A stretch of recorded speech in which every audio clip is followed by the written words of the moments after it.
भू संरक्षण की आड़ में सदन में किसानों व कृषि के खिलाफ पारित किए जा रहे बिल का सादलपुर विधायक मनोज न्यांगली ने किया पुरजोर विरोध। गुरुवार को सदन पटल पर पेश किए गए नए भू जल संरक्षण व प्रबंध प्राधिकरण बिल में कृषि और किसानों के खिलाफ थे अनेक बिंदु। प्राधिकरण की अनुमति के बिना किसान खुद के खेत में भी नहीं लगा सकता था ट्यूबवेल।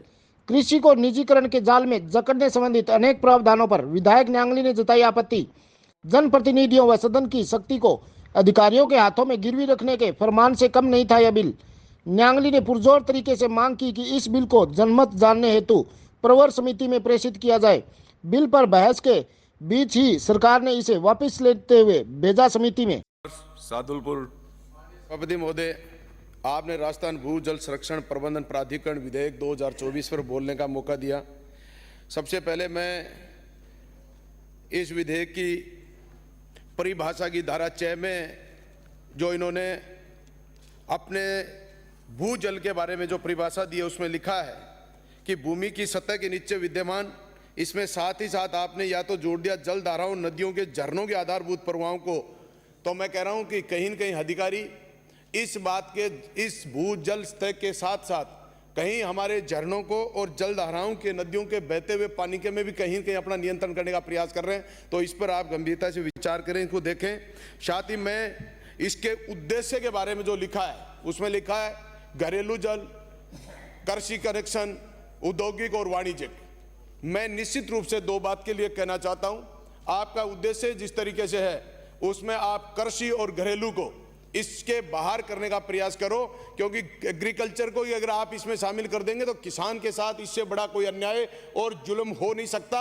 और इसमें आपने साथ ही साथ धारा आपके रूल 16(2) में लिखा टैरिफ अवधारित किया जाएगा। मैं कहता हूं घरेलू करने वाले व्यक्ति को और कृषि को आपकी दरें लागू नहीं की जाए, टैरिफ में शामिल नहीं किया जाए। इसके साथ आपका इस कानून में धारा 8 की उपधारा 2, आपके इस टोटल 15 सदस्य आप इस बिल में, इस प्राधिकरण में शामिल कर रहे हैं। 15 में धारा 2 में आपने लिखा है 1/3 सदस्य अगर कोरम पूरा हो जाएगा। 15 में से मात्र 5 सदस्यों में आप कोरम पूरा करना चाहते हो। और कोरम के बाद धारा 4 में लिखा है कि उनके बहुमत से इसको मान लिया जाएगा। तो बहुमत 5 में से 3 का बहुमत, 3 व्यक्तियों को ही आप इसको इस बोर्ड में शक्ति देना चाह रहे हो। इसलिए मैं कहना चाहता हूं कि आपके जो मुख्य अध्यक्ष लगेंगे उसके अलावा किसी व्यक्ति की जरूरत नहीं रहेगी। वही 2 आदमियों को बुलाकर इस कोरम को पूरा करके, इसके बहुमत को साबित करके इसको पास करके जनता के साथ बहुत बड़ा अन्याय होगा। और तीसरा, मैं इसमें धारा 22 की उपधारा 2 में आपने दंडात्मक प्रावधान किया है। पहले दंड अपराध करने पर आपने 50,000 का जुर्माना और दूसरे दंड पर आपने 6 मास का कारावास और 1 लाख रुपए के जुर्माने की आपने बात करी है। मैं कहना चाहता हूं सभापति महोदय, आपके माध्यम से मंत्री महोदय को, न्यायालयों पर बहुत बड़ा भार पहले से है मुकदमों का। इससे 6 माह के कारावास से कोई फर्क पड़ने वाला नहीं है। लेकिन आपका, जनता का और हम सब का इस न्यायालय की प्रक्रिया में घुसने से बेहतर है आप उसको सिर्फ 1 लाख जुर्माना रखें, 6 माह के कारावास के प्रावधान को इस प्रावधान में से हटाने का काम करें।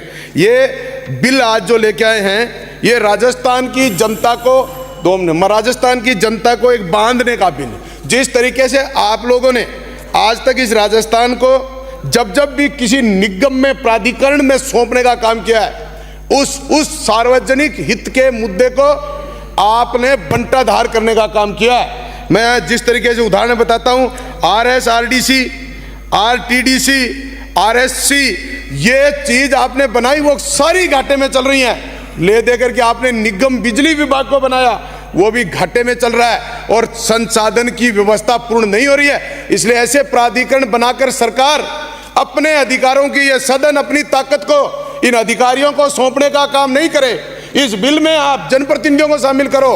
हर 15 सदस्य में से कम 5 सदस्य जनप्रतिनिधि हों। आपने उन्हीं को प्रधान सचिव, एक पर कुर्सी पर बैठा है, दूसरे को आपने इसमें शामिल कर दिया।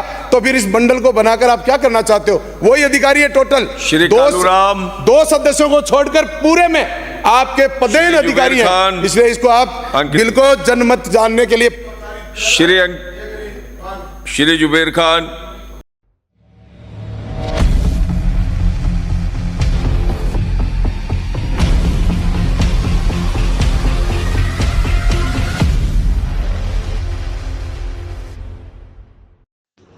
क्या आप भी बनाने जा रहे हैं अपने सपनों का महल और देना चाहते हैं अपने इस महल को एक नया लुक? तो आज ही संपर्क करें सोरिस इंटीरियर एंड एक्सटीरियर।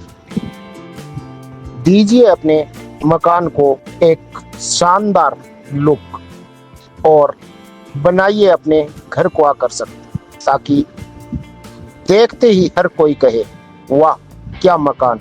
तो आज ही पहुंचे Soris interior and exteriors, shop number 4, Pilani फाटक के पास, सादलपुर, चूरू। संपर्क करें 9108521728। Soris interior and exterior.